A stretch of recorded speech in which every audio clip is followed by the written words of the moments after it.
Okay, welcome to SAT Foundations number 8. In this video we're going to start talking about the writing section, and we're going to go over basically just the basics of what to expect on the section, what's on it, and a little bit on how to approach each individual question type. Though we'll leave the more detailed strategies and some more practice problems to the next two videos. Video number 9 is going to be a discussion of the essay, and video 10 will be a discussion of the grammar questions. So let's go ahead and get started on the section. So before we go into some more detail, let's break down the section in terms of, okay, what kinds of questions are how many questions are on it, how long is it, how many sections, and so on. So just like the math and the reading, you've got a total of 3 sections. Now, of course, you could have a fourth, which would be an experimental section, and that would either be one of these two. But let's talk about the essay first. The essay is going to be an essay, obviously. It's 25 minutes, and you've got about 2 pages to work with, so you can figure it's about a 2-page essay in about 25 minutes as a general breakdown. As for the grammar section, which is the multiple choice questions, you've got 2 of them. One of them is a 25-minute 35 question section, so yes, it is long. There's a lot of questions. You have to be able to deal with your time management very well with this kind of section. And then you've got a 10-minute 14 question section, and now it's this section right here actually that if it's an experimental section and it's going to be grammar, it's going to be this one right here. But of course you could have an experimental section that's math, you could have one that's reading. At the very least, you know you will have a minimum 3 sections of this grammar writing section. So the key thing I want to mention about the SAT, or at least about the writing part of the SAT, is that for many colleges and for many other people who are interested in the SAT, it's at this point, as of this video, the third wheel of the SAT. Compared to the other 2 sections, the math and the critical reading, which have been around for, comparatively for eons compared to the writing section, which was introduced in 2005, I believe. Compared to these 2 sections, the writing section is new and it's unproven. They don't really know what it predicts. They don't really know, frankly, if it's a good test. So at this point, if you look at most colleges, they will usually only ask you for your math and your critical reading scores to be a certain amount. So sometimes, for instance, you'll look at a college and they'll say, okay, we have an average or median score of 1,000. What does that mean? It means, well, 500 math, 500 reading. Now, note they're not mentioning the writing at all. Some other schools might mention 1,500. That would be all 3, right? A 500 average on each. Other schools will just use 1,000. Other schools may give you a different breakdown. So even though it is the third wheel and most schools don't care about it as much as these 2 sections, obviously it depends on what colleges you're looking at and what they require. I will say this though, if you have limited time to study and you have to work on all 3 sections because you want to improve your score there, I would say focus most of your time, if you have limited time, on the math and the critical reading, just because even if a school does look closely at a writing score, it's really these 2 scores that really matter the most, even to this day. Because the writing section, as we'll talk about, not only is it new and it's unproven, the other thing is that there's a lot of issues with it, especially the essay. It's a lot of issues with the test in terms of if it's good, what it might even test, and how effective it is. So that's why we're going to focus on these 2. However, that doesn't mean we can't improve. So let's talk about some of the actual sections on the test and how they're graded and how to kind of prioritize your time to a certain extent when you're working through these sections. All right, first, the essay. So the essay was recently added, like I said, in 2005, I believe it was. And the essay is about a 2-page essay, and the way it is graded, we'll talk about the actual questions in the next video, but we'll just talk about its grading right now. It's graded from 0 to 6 by 2 graders, 2 separate graders. 0 being you left it blank or you wrote in German or something. 6 being not perfect, but being very good, meeting the requirements. Not satisfactorily, but in an excellent way. So it's not perfect. You can have mistakes and still get a 6, but you'll still need to have actually a very good essay, obviously, to get this score. And then obviously there are everything in between from 0 to 6. So really, when you get the grade for the essay, it's actually graded 0 to 12, right? Because it's 2 graders from 0 to 6. And this score is added to your grammar multiple choice, which we'll talk about next, to give you that 200, 800, classic traditional score. Now the essay is, what about the essay? Is it hard? You might be thinking, does it matter a lot? Do schools look at it? And the answer is not really. The essay is kind of lame for many reasons. And what do I mean by that?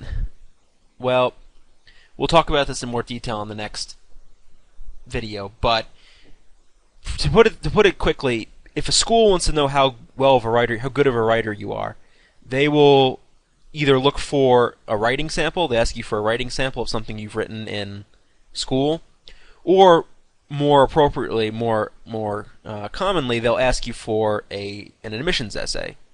Admissions essay. Right? And that's how they're going to tell how good of a writer you are, how well you can express yourself in writing. This 25-minute, 2-page thing on a topic you've just read at that moment, they're not quite sure what that tells you. Especially, they're not quite sure what it tells you in terms of how good of a writer you are. So that's why, in general, I wouldn't worry too much about the essay. Don't stress about it. The math and if you're going to stress about anything, stress about the math and the critical reading. The essay should be, as we're going to see, for even more reasons, the essay should be kind of the last thing on your mind when you're doing SAT studying. Finally, the grammar multiple choice. It tests, so it's multiple choice, as you'd expect, just like the other sections. The -1/4 still applies for a wrong answer. The grammar section obviously tests your knowledge of grammar rules, right? Of how to put sentences together, grammar rules, of when you should use what words when, things like that. Luckily, the grammar section tests the same rules over and over. Tests the same rules. So if you can learn to recognize these rules and you can use to put them into action, you can do really well on this section, because there are really only, as we'll see, 6 categories or so of rule breaking. So if you can touch on these categories, you can learn them, and you can learn to recognize them for the purpose of the SAT, you'll do pretty amazingly. One other thing I want to mention, the key to avoid to this section, and we'll talk about this in the 10th video when we go over actual grammar questions. The key to avoid here is to avoid relying too much on your ear. What do I mean by that? Well, I mean that most of the time when we're dealing with grammar, we're kind of dealing with it by listening to the sentence and seeing how it sounds. How it sounds, right? Sometimes if I say something like, "Hello everyone, we is going to the store today," you immediately, with your ear, hear that I made a grammar mistake, right? I said we is. It should have been we are. And that's, the ear, as you might tell, is a useful tool. It can help us to pick up on those grammar errors, because it's just something, as language speakers, we just know how to deal with it. However, College Board knows this. So the College Board, they're the ones who create the test. They know that we're going to rely on our ear. We're going to rely on how it sounds. So they're going to design questions based to trick us. So a great example of this is the phrase, "It's me." And you might have said something like this when you pick up the phone and, and someone says, "Oh, hey, who is this?" And then you say, "Oh, it's me." Something like that, right? You've probably heard this phrase or used this phrase sometime in your life. This sounds right because you don't see anything wrong with it, but actually it's grammatically incorrect. This "me" should be "I." Really, you should be saying it is I, or it's I. But no one says that because, frankly, it sounds stilted, it sounds weird, and it sounds wrong in some ways, but actually grammatically it's correct. And this is what I mean by sounding right versus sounding wrong. Something that sounds right, like "it's me," because it's something that we use in language every single day, and no one really says boo about it, that's actually grammatically incorrect, and ETS will hit you for that. On the other hand, something like "it is I" sounds weird and stilted, but it's right. So that would be that would be correct on the grammar section. So that's why we have to, of course, use our ear. We can rely on it to a certain extent, but if we rely on it too much, we're going to fall into traps. And that's where we can rely on the ear only insofar as it can help us identify grammar errors, which we then can pick out by name. Right? They can guide us to the 6 rules that we need to learn. But beyond that, if we rely on the ear totally, we're going to fall into some traps. So now let's look at the 3 types of the grammar questions in the test, and we'll do a quick run through of the 3 kinds, but we're going to do obviously more example problems in the 10th video. For now, let's just take a look at the 3.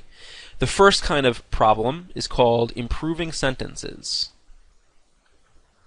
And the idea here is that you read a sentence and has an underlined portion, and then you need to figure out, okay, are there any errors in this underlined portion? And if there are, which one of these choices improves upon that?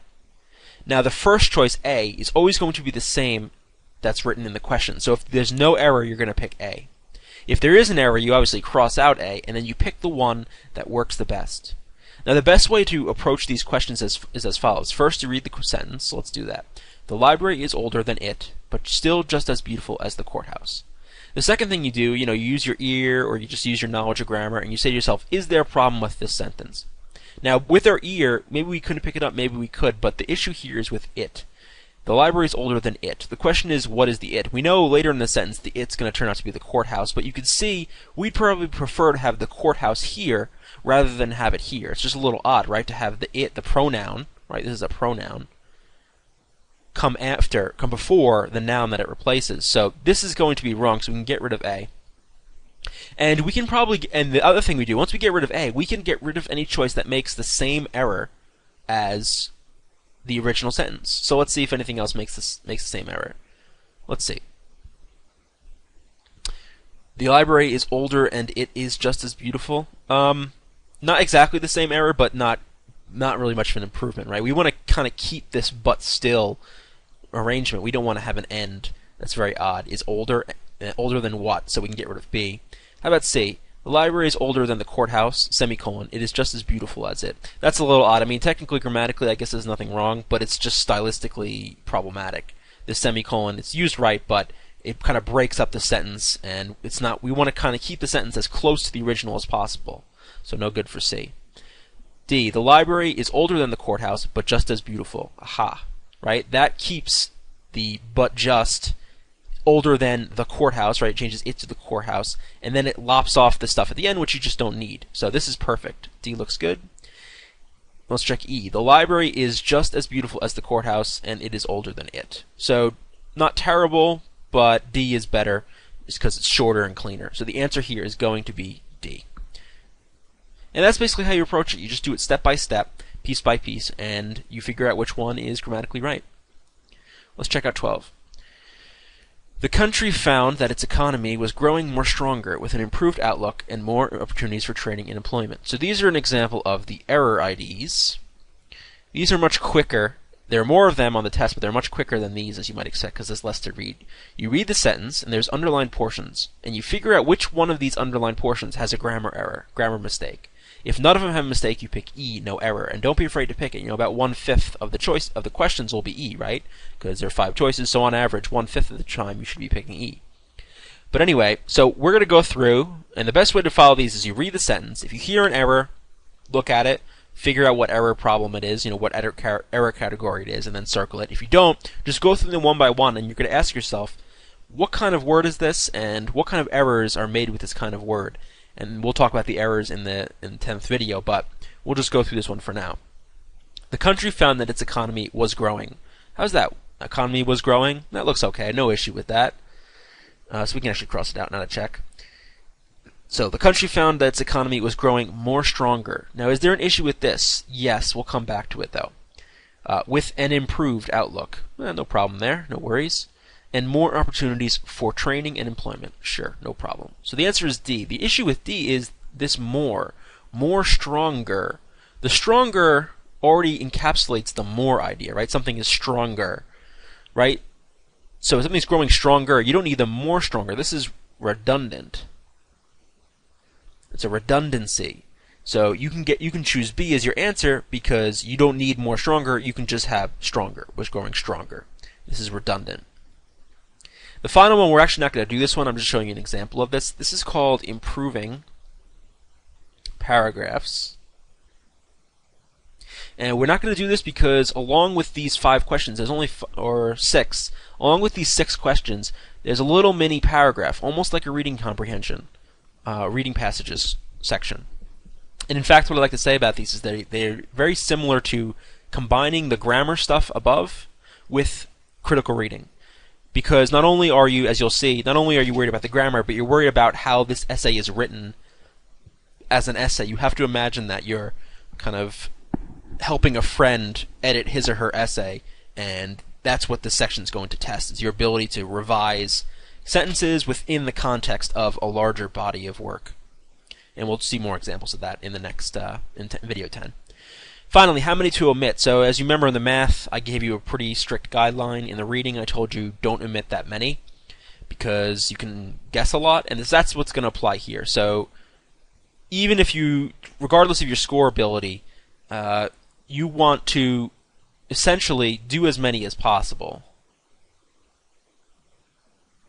Now, this is tempered, however, with the fact that there is an order of difficulty in all the questions except for the last 6, which are these. But in the error IDs and the improving sentences, there is an order of difficulty. So number 1 is easiest in the section of the improving sentences, and 12 is the easiest, in theory, of the section of the error IDs, and it goes up from there.